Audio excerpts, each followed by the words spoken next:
Hello and welcome to another Hellhound Transformers review, and today we are looking at Generation's Thunderwing, which as you can see is a sort of generic, slightly futuristic jet fighter, sort of like a stealth fighter of some description, sort of loosely based on an F-22 probably, but with different wings and canards and the like. It looks pretty decent from the front and the top. Quite cool. I really like how it has the these missiles, which are missile launchers, which are designed to evoke sort of drop tanks with built-in missiles hanging off them, which I think is pretty cool. And one of the really good things about this figure is around this time Hasbro were, as well on some figures as well as the normal blasters, were giving you these sort of additional weapons on C-clips, and on this particular figure, if I can see, it should come off now, but it clips onto the missile like so. There we go, and that's pretty cool. So you can give it some more additional weapons. They sort of quietly dropped doing that, which I think is a bit of a shame, but I suppose it's, of all the cost-cutting measures we've had over the years, it's one of the less problematic, I suppose, but nonetheless pretty decent. So yeah, quite cool. Got some extra weapons on there and on here, but underneath it's the usual story, it's a robot hanging there. Fold away landing gear, two at the back on the legs, what will be the robot legs, and on the nose. These two just don't seem to like staying down, it's a bit of a shame. And then you may recall that Thunderwing was a mega pretender, so the shell transformed into a futuristic sort of space jet, and the inner robot transformed into another jet which could attach to the nose of the larger jet. So to evoke that, there's a sort of detachable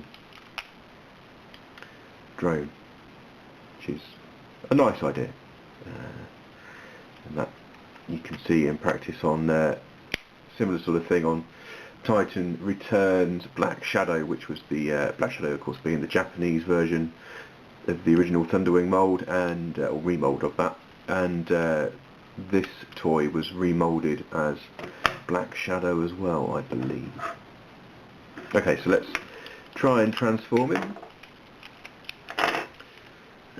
So just move the arms out of the way.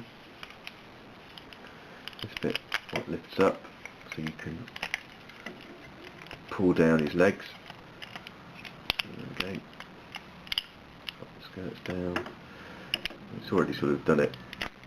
Pulled the landing gear up, but this section comes down to form the chest and reveal the head.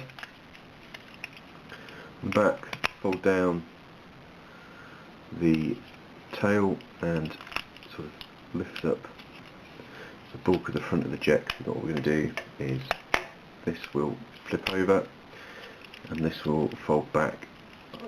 It doesn't really lock it in, it just sort of hangs there, it stops it moving around. We've got some arms and some hands.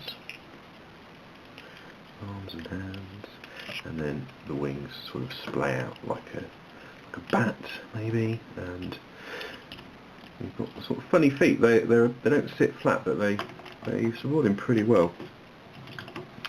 So there he is, Thunderwing, and he of course was a Decepticon commander in the old Marvel comics, possessed and tainted the matrix of leadership for a while, sort of a thrall of Unicron almost, and then in the IDW comics recently he was more of a sort of failed experiment built by Bludgeon.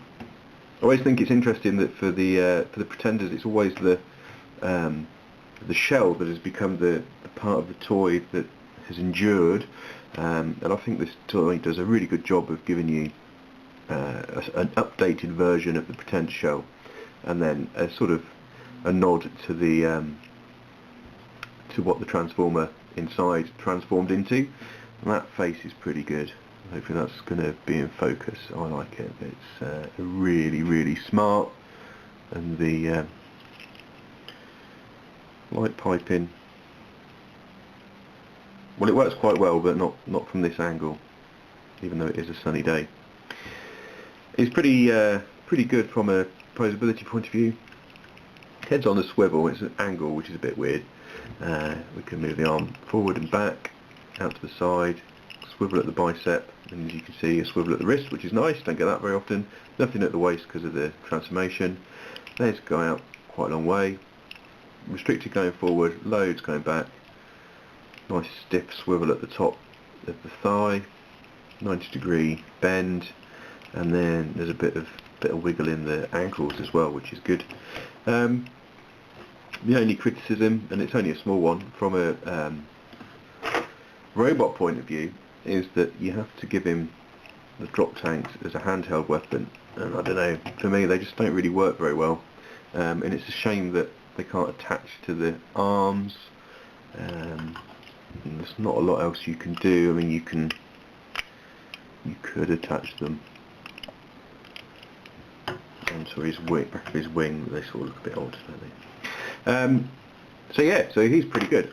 Much better than I remember him being. I quite enjoyed fiddling with this guy the last day or so. I thought it was, when I had him, I must have been quite underwhelmed by it, but he's held up quite well, as all of these figures have so far. So I would give him probably a good 3. He's a good 3. Nothing to make him really stand out, but he does really well.